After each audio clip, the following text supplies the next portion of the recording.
इतिहास शूरवीर हिंदुओं का।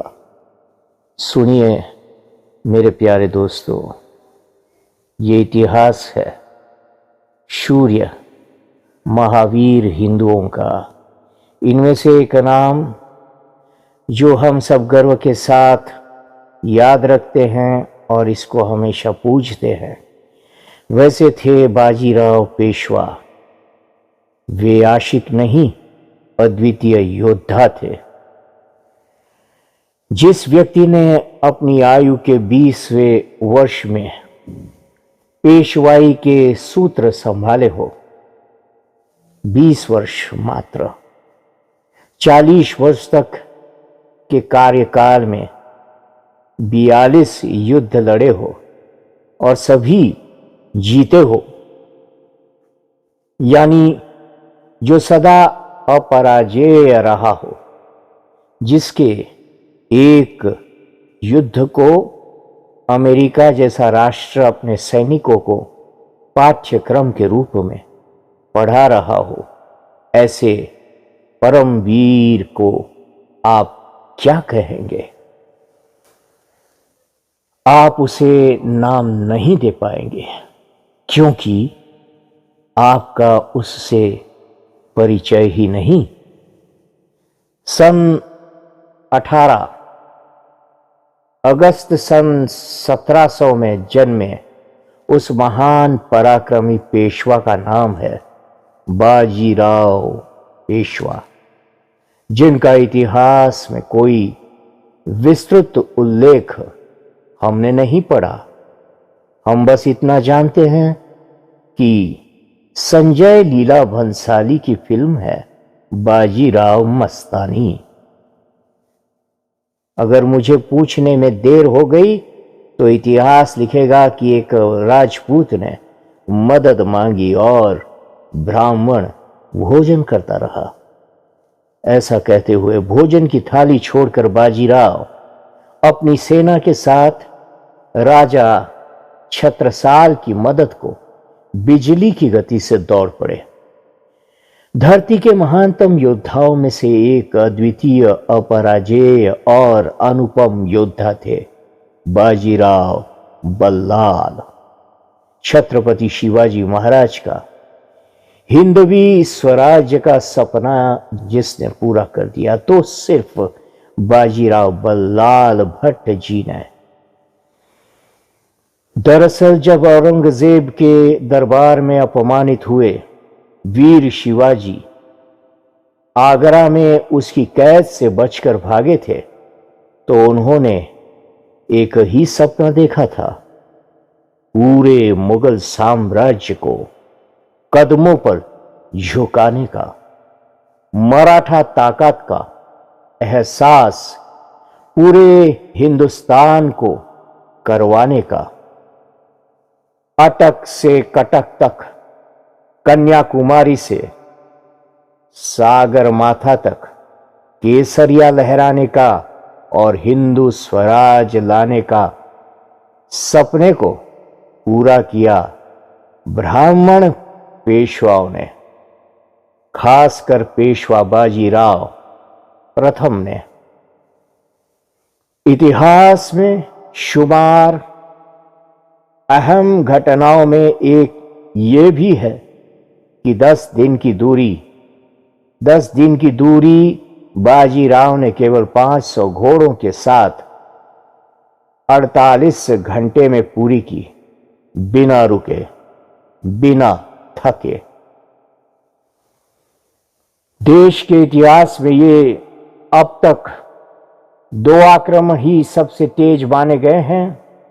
एक अकबर का फतेहपुर से गुजरात के विद्रोह को दबाने के लिए 9 दिन के अंदर वापस गुजरात जाकर हमला करना, और दूसरा बाजीराव का दिल्ली पर हमला।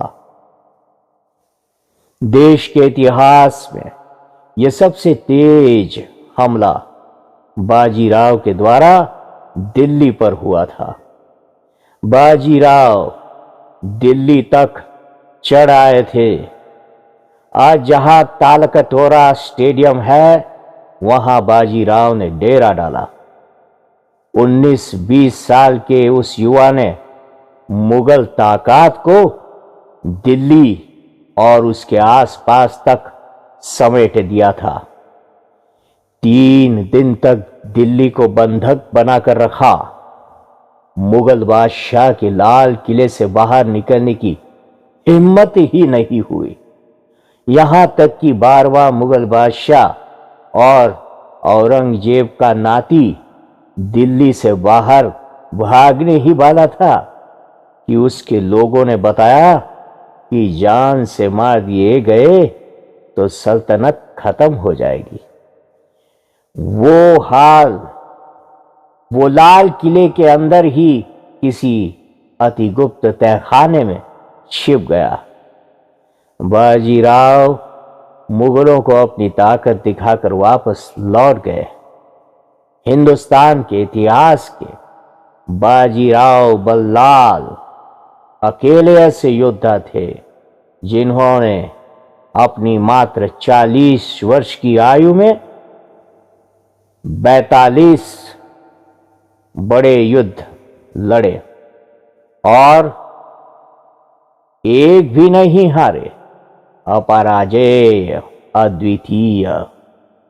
बाजीराव पहले ऐसा योद्धा थे जिसके समय में 70 से 80% भारत पर उनका सिक्का चलता था, यानी उनका भारत के 70 से 80 भूभाग पर राज था।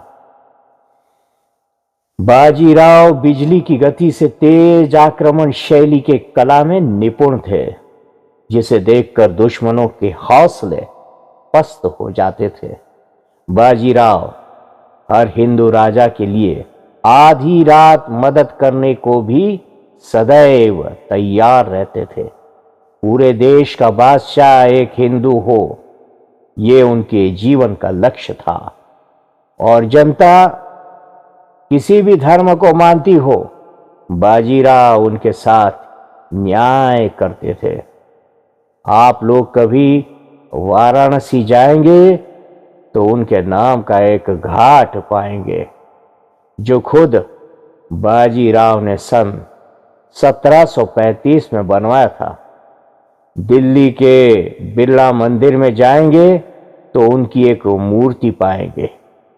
कच्छ में जाएंगे तो उनका बनाया आईना महल पाएंगे।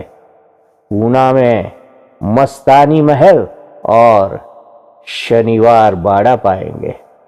अगर बाजीराव बल्लाल लू लगने के कारण कम उम्र में ना चल बसते तो ना तो अहमद शाह अब्दाली या नादिर शाह हावी हो पाते और ना ही अंग्रेज और पुर्तगालियों जैसी पश्चिमी ताकतें भारत पर राज कर पाती।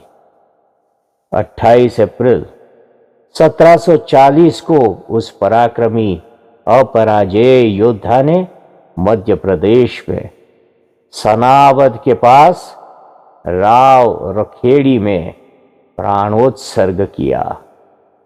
उन्हें शत शत नमन। इस कहानी को, इस इतिहास को आपने सुना, सुन लीजिए। वीरों की आवश्यकता है भारत को, कमजोरों की नहीं, बुज़दिलों की नहीं, गद्दारों की नहीं। भारत को जानने वाले गौरवशाली महापुरुष जैसे थे वैसे आप भी बनो, इसलिए ये कहानी आपको सुनाई, ये हकीकत इतिहास की आपको सुनाई। मात्र कहानी कहने का अर्थ इतना ही था कि आप इसे रुचि के साथ पढ़ें। जय सिया राम, जय बाजीराव बल्लाल।